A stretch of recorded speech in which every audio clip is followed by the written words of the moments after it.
안녕하세요 여러분, 타민입니다. 요즘 뉴스 보셨나요? 트럼프가 30%, 40%, 많게는 100% 넘는 관세를 때려버리면서 전 세계가 완전 달칵 뒤집혔는데요. 근데 이랬던 트럼프가 갑자기 마음을 바꾸면서 중국을 제외한 다른 나라들에게 90일간의 관세 유예를 주겠다고 발표를 했습니다. 분명 전 세계에게 이런 폭탄 과세를 부여하겠다고 했는데 왜 이렇게 한 발 물러서지 트럼프가? 이게 궁금하시죠? 그래서 제가 이 영상을 준비했습니다. 이 영상을 끝까지 보시면 관세가 도대체 무엇인지, 트럼프가 왜 이렇게까지 관세에 그렇게 집착하는지, 트럼프의 진짜 큰 그림까지 정말 한 방에 이해하실 수 있을 겁니다. 쉽게 말하면 트럼프의 전략은 미국의 엄청난 빚을 갚으면서 중국에게 엿을 매기는 건데요. 근데 여기서 문제가 생겼어요. 트럼프 마음대로 일이 흘러가지 않고 있거든요. 중국이 오히려 세게 나오면서 트럼프가 한 발 물러선 거 아니냐, 이런 얘기들이 나오고 있는데, 이거 트럼프가 관세를 접어야 하는 상황이 오는 건가? 이런 의문이 더욱 커지고 있죠. 제가 하나하나 차근차근 설명해 드릴 테니까 잘 따라오시고 이 영상을 보시면 트럼프가 이래서 이랬구나, 이게 확실히 감이 오실 겁니다. 그럼 지금부터 한번 시작해 볼까요? 우선 이 관세 폭탄이 어떻게 진행되고 있는지 타임라인부터 간략하게 한번 설명해 볼게요. 일단 먼저 4월 2일에 트럼프가 미국 해방의 날이라고 하면서 미국으로 들어오는 모든 수입품에 10% 관세를 선언합니다. 그리고 국가별로 많게는 40%, 50% 이렇게 말도 안 되게 높은 과세를 매기기 시작하죠. 그리고 트럼프 말로는 일주일 동안 이 백악관 전화기가 정말 불이 날 정도로 전화가 오면서 많은 나라들이 이 미국과 통화를 해서 관세를 최대한 낮추려고 하는 노력을 보였다고 하는데요. 트럼프가 처음에는 나는 꿋꿋이 간다, 이 관세 안 낮출 거야, 그대로 갈 거야, 이렇게 얘기를 했는데 일주일도 안 돼서 4월 9일 날 예상치도 못한 일이 터집니다. 트럼프가 갑자기 중국을 제외한 모든 국가들한테 90일간 관세를 매기는 것을 미루겠다고 해요. 무려 일주일 만에 이렇게 정책이 급격하게 바뀐 겁니다. 그러면서 중국에는 여전히 관세를 매기겠다고 하죠. 최대 145%까지 정말 미친 폭탄 관세를 매겨버립니다. 145%면 물건 가격의 2배가 넘게 뛰는 건데요. 이게 진짜 어마어마한 세금입니다.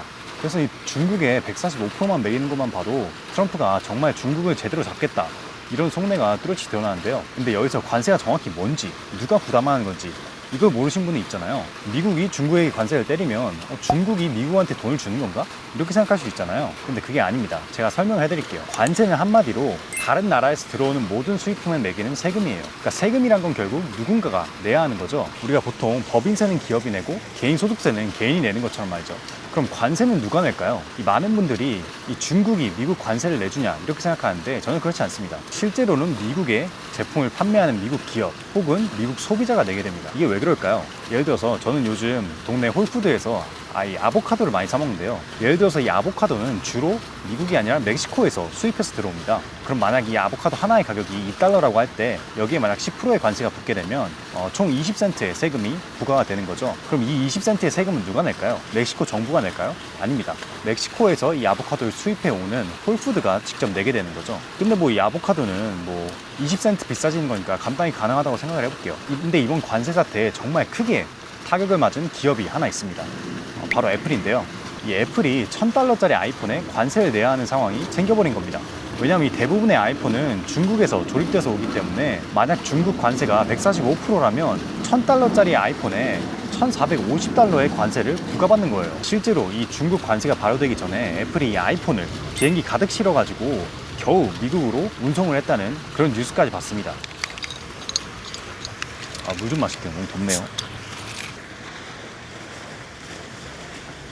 자, 그래서 이렇게 관세를 내야 하는 회사들은 크게 두 가지 선택지가 있습니다. 먼저 첫 번째는 그냥 기업이 세금을 그대로 부담하는 방법이죠. 이렇게 되면 기업의 이익은 당연히 줄어들겠죠. 그럼 이제 기업은 비용을 아끼기 위해서 지출을 줄이거나 아니면 직원을 해고할 수도 있겠죠. 이렇게 경제 활동이 줄어들면서 잘못되면 경기 침체까지 갈 수 있는 위험이 있습니다. 그럼 이제 두 번째 옵션은 뭐냐면 이 올라간 관세 때문에 올라간 비용을 소비자에게 그대로 부담 전가시키는 거죠. 그래서 만약 우리 아보카도 예시에서 아보카도 관세를 그대로 100% 소비자에게 전가를 한다면 이 $2의 아보카도가 $2.2가 되는 거죠. 그러니까 아이폰의 경우도 극단적으로는 미국에서 판매되는 아이폰이 $2000 넘게 가격이 껑충 뛸 수 있는 거죠. 그러니까 아이폰, 이 핸드폰 하나에 300만 원 이상을 태워야 하는 정말 말도 안 되는 상황이 벌어지는 겁니다. 그럼 이렇게 힘들어 보이는데도 왜 트럼프는 이렇게 관세를 밀어붙이는 걸까요? 근데 정말 이 관세만으로 미국의 세수를 충당하기에 충분할까요? 최소 트럼프의 이상적인 세계에서는 그게 가능하다고 생각하는 것 같아요. 일단 트럼프의 생각을 이해하기 위해서 이 미국 관세의 역사에 대해서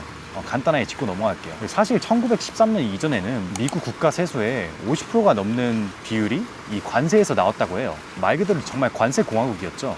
1913년에는 관세가 거의 40% 정도였는데, 그러니까 이 말이 뭐냐면 미국 국가에서 써야 하는 모든 돈 중에 한 반 정도가 관세에서 나왔다는 겁니다. 이때 이후로 미국에서 개인 소득세가 처음으로 적용이 됐어요. 그러니까 그 전까지는 미국 국민들은 얼마를 벌든 이 소득에 대해서 세금을 아예 안 냈다는 소리인데요. 그 이후로 1920년, 30년대에도 관세는 여전히 높았지만 그 이후로 점점 시간이 지나면서 이 미국 자국주의에서 좀 더 세계화와 자유무역의 방향으로 점점 흘러가게 됩니다. 그러면서 관세가 점점 낮아지기 시작했죠. 그래서 다른 국가들한테 미국도 나도 너한테 세금을 안 매길 테니까 너도 나한테 관세를 매기지 마. 이런 식으로 윈윈하면서 서로 잘 무역을 해보자. 이런 방향으로 흘러갔던 거죠. 그래서 트럼프는 이 1913년 이전에 미국이 대부분의 세수를 관세로 충당했던 이 시대를 그리워하는 것 같아요. 그래서 트럼프의 목표는 미국 사람들이 내는 이 소득세를 줄이고 그 나머지를 관세로 메꾸려는 의도가 보이는 것 같습니다.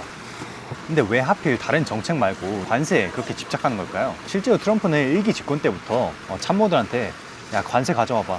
이렇게 관세를 독촉할 정도로 관세에 집착했다고 하는데요. 관세 때리면 다 해결된다. 이런 식의 마인드가 많이 있었다고 합니다. 결국 관세는 이 트럼프의 정치적 아이덴티티의 핵심이라고 볼 수 있어요.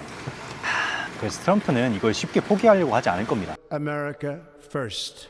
근데 지기 싫어하는 트럼프가 왜 관세에서 이 한 발 물러선 걸까요? 왜 다른 나라들한테 90일간의 시간을 주면서 관세를 때리지 않은 걸까요? 왜냐하면 트럼프의 계획대로 흘러가지 않았던 한 가지가 있어요. 바로 채권 시장입니다. 제가 생각하는 트럼프가 지금 단기적으로 가장 무서워하는 것은 미국의 막대한 국가 부채입니다. 현재 미국의 국가 부채가 36조 달러거든요. 24년 기준 미국 GDP의 124%나 돼요. 그러니까 쉽게 말하면 미국이 전체 한 해에 생산하는 양보다 부채가 더 많은 거죠. 이 중에서 특히 올해 만기가 되는 부채가 9조 달러. 그러니까 전체 부채의 4분의 1이나 됩니다. 그 중에서 6조 달러는 1월에서 6월 사이에, 나머지 3조 달러는 7월에 만기가 도달하는데요. 이게 얼마나 큰 금액인지 쉽게 예를 들어 설명해 볼게요. 여러분들 신용카드 쓰시는 분들 있잖아요. 이 신용카드 빚으로 비유를 하자면 1년에 1억을 버는 사람이 신용카드 빚이 1억 2천만 원 정도 되는 겁니다. 근데 그 중에서 3천만 원을 올해 안에 당장 갚아야 하는 상황이에요. 문제는 미국의 경우에는 지금 당장 돈을 갚을 수가 없으니까 이 빚을 다시 대출을 받아야 하는데요. 그리고 대출을 받을 때는 당연히 이자를 낮게 받을수록 유리하겠죠. 그래서 트럼프의 단기적 최대 목표는 이 부채를 줄이는 겁니다. 그리고 그 중에서도 가장 중요한 것은 이자율을 최대한 낮추는 거죠. I am the chosen one. 근데 미국 정부는 어떻게 대출을 받을까요? 바로 국채를 팔아서입니다. 미국이란 나라가 일정 기간 동안 여러분들한테 이자를 주겠다는 약속을 하고 미국 국채를 팔아서 미국은 현금을 마련하는 거죠. 그래서 트럼프는 올해 상반기까지 미국의 국채 금리를 최대한 낮춰서 대출을 싸게 받는 게 목적이에요. 여기서 하나의 이론이 등장합니다. 트럼프가 관세를 통해서 주식시장에 일시적인 쇼크를 줘서 이 금리를 내리려고 했다는 거예요. 실제로 이런 이론을 담은 영상을 트럼프가 SNS에 리포스트하기도 했습니다. 이게 어떻게 작동하냐면 트럼프가 유례없는 이 정말 강력한 관세 정책을 때려버리면 기업들의 실적에 악영향을 미칠 거라고 주식시장이 예상하기 때문에 주식이 떨어질 수밖에 없습니다. 또 주식 투자자들은 불확실성을 싫어하니까 주식을 팔게 되는 거죠. 그럼 이 주식시장에서 빠져나온 돈이 어디로 흘러가게 될까요? 보통은 비교적 안전자산으로 여겨지는 미국 국채시장으로 흘러가게 됩니다. 근데 국채의 가격과 이자율의 작동 원리는 이래요. 사람들이 국채를 많이 살수록 국채의 가격은 올라갑니다. 그럼 국채의 가격이 올라가면 국채의 이자율은 반대로 떨어지게 되죠. 왜냐하면 국채 이자는 처음 발행될 때 이자로 얼마를 주는지 정확히 정해져 있고 이게 변하지가 않아요. 그래서 원래 이자율보다 더 떨어지게 되는 거죠. 그래서 트럼프는 이 생각으로 사람들이 미국 국채를 더 많이 사서 이자율이 떨어지길 바랐던 것 같습니다. 근데 여기서 문제가 생기죠. 관세 발표 이후에 국채 금리가 내려가지 않고 오히려 올랐어요. 미국 10년물 금리가 거의 한 4.5%까지 올라가 버립니다. 왜 그럴까요? 여러 가지 이론이 있는데 어떤 사람들은 중국이 미국 국채를 일부러 매도를 해서 이자율을 올렸다 이런 말도 있고, 다른 사람들은 이 시장이 미국 국채와 달러가 이 불확실성이 많이 높아져서 예전만큼 안전자산이 아닌 것 같다 이렇게 판단해서 매도를 많이 했다 이런 얘기도 들리죠. 그러니까 결국 요점은 트럼프가 주식시장 때문에 이 관세를 한 발 물러선 게 아닙니다. 바로 채권시장 때문이라는 거죠. 근데 이게 끝일까요?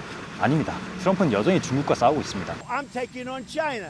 근데 왜 트럼프가 중국을 이렇게 때리고 싶어 할까요? 트럼프는 예전부터 중국이 미국을 등쳐먹었다고 주장을 해왔습니다. 미국과 중국의 무역은 쉽게 말해서 미국이 중국에서 더 많이 사오는 이런 무역 적자 상황이에요. 미국과 중국의 역사는 1970년부터 둘이 무역을 하기 시작했는데 이론적으로는 서로 윈윈할 수 있는 관계예요. 왜냐하면 미국 기업들은 중국에서 싸게 공장에서 물건을 생산해서 다시 미국으로 들여와서 좀 더 싼 가격에 미국 소비자들한테 판매를 해서 이익을 올릴 수 있고요. 반대로 중국은 수출을 통해서 미국 달러를 많이 벌고 산업화를 이루고 일자리를 창출하면서 경제를 빠르게 성장시켜 왔습니다. 근데 시간이 흐르면서 미국 제조업들 노동자들은 이 중국 때문에 일자리를 잃기 시작했고 트럼프는 이들에게 어필하기 시작했습니다. 그리고 또 21세기에 들어서는 중국이 미국의 기술력을 많이 따라잡기도 했고요. 이 미국과 중국의 무역 적자를 좀 더 쉽게 설명을 하면 미국이 중국 물품을 10달러짜리를 사오면서 중국은 10달러를 벌었는데 이 중국은 미국한테 1달러짜리 제품밖에 사오지 않으면서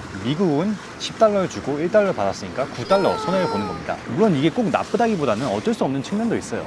왜냐하면 미국이 중국보다 역사적으로 더 경제가 강했고 부유했기 때문이죠. 그러니까 예를 들면 미국이라는 부자 친구가 돈이 그렇게 많지 않은 친구에게 300달러짜리 조던 운동화를 사줬어요. 근데 중국이라는 친구는 돈이 별로 없어서 50달러짜리 신발밖에 사주지 못하는 거죠. 그러니까 결국 미국의 소비력이 중국을 훨씬 압도한 겁니다. 미국은 결국 소비의 나라고 이 값싼 노동력으로 만들어진 이 중국산 제품을 어마어마하게 소비를 하죠. 근데 이런 무역 적자가 계속 커지긴 했어요. 2000년대에는 830억 달러로 급등을 했어요. 트럼프는 이런 상황이 미국의 손해라고 보는 거죠. 그래서 트럼프가 중국에 이렇게 관세를 밀어붙인 이유입니다. I'm taking on China. 근데 결국 이 관세로 고통받는 건 이 소비자들이 아닐까 이런 의문이 나오고 있는데 그래서 트럼프는 이 채찍과 당근 전략을 준비하고 있는 것 같습니다. 이 관세로 약간의 채찍을 주면서 미국 국민들에게 반대로 세금을 낮춰주면서 약간의 당근을 주는 거죠. 관세로 올라간 물가를 세금을 줄여주면서 어느 정도 상쇄하겠다는 그런 전략입니다. 이미 트럼프는 1기 때 2017년에 통과시킨 감세안을 연장하는 법안을 추진했고 지금 현재 얘기가 또 나오는 게 1년에 15만 달러의 연소득 이하인 미국 국민들한테는 세금을 면제해주겠다. 그리고 거기에다가 주식이나 부동산 같은 자산을 팔아서 생기는 이 자본소득세도 0%로 아예 없애겠다. 이런 얘기까지 나오고 있어요. 물론 이 정도의 파격적인 감세는 힘들겠지만 어느 정도의 감세안은 곧 통과가 되지 않을까 이렇게 생각을 합니다. 그래서 트럼프의 베스트 시나리오는 이거예요. 관세로 돈을 벌어들이고 미국 일자리가 많아져서 중산층이 다시 부유해진다면 이 감세를 하고도 국가 부채를 갚을 수 있다. 근데 지금 현실은 어떨까요? 지금까지는 베스트 시나리오대로 가고 있지 않습니다. 관세로 올릴 수 있는 세수가 다른 국가들에 매기는 관세를 10%까지 낮춰버렸기 때문에 그렇게 크지 않을 것 같고 이 국채 금리도 내려가지 않고 있는 상황이어서 트럼프에게 부담이 좀 커지고 있죠. 저는 그래도 아까 말했듯이 관세가 트럼프의 아이덴티티이기 때문에 트럼프가 어떻게든 이거를 진행시키려고 할 것 같습니다. I am the chosen one. 자, 그럼 여기서 투자자인 우리는 뭘 해야 될까요? 일단 첫 번째, 트럼프의 관세 정책은 이 시장에 정말 큰 영향을 요즘 끼치고 있으니까 꾸준히 여러분들이 주의를 기울여야 합니다.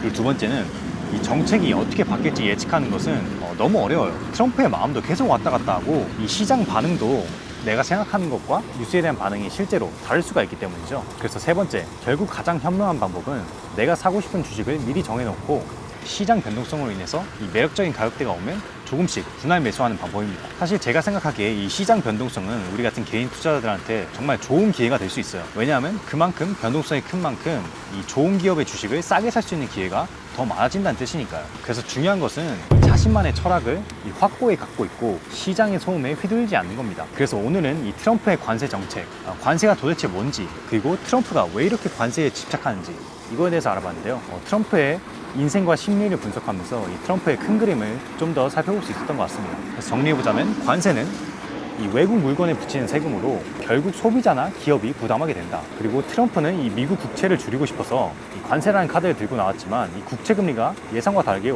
내려가지 않고 올라버려서 트럼프가 한 발 물러선 상태다. 이 트럼프가 중국을 끝까지 물고 늘어진 이유는 중국과 미국의 무역 적자 때문이고 트럼프가 중국과의 경쟁에서 좀 압도하고 싶어 한다. 이렇게 볼 수 있겠네요. 결국 이렇게 혼란스러운 상황 속에서 정말 제일 믿을 만한 건 나 자신입니다. 그러니까 여러분도 이 변동성 많은 장세에서 정말 크게 흔들리지 않고 이 자신만의 원칙을 굳건히 세우시기 바랍니다. 그리고 앞으로도 저는 이제 더 많은 미국 주식 소식과 이 주식 투자의 반복론에 대해서 다룰 예정이니까요. 오늘 영상이 재밌으셨다면 채널 구독과 좋아요 한 번씩만 부탁드리고요. 그리고 여러분들은 이 미국과 중국의 관세 정책, 트럼프와 관련 물러날 것인지 어떻게 될 것 같은지 한번 댓글로 의견 남겨주시면 감사하겠습니다. 네, 그럼 오늘 영상 시청해주셔서 감사하고요. 여러분들의 성공적인 투자를 기원하면서 한잔하시죠. 감사합니다.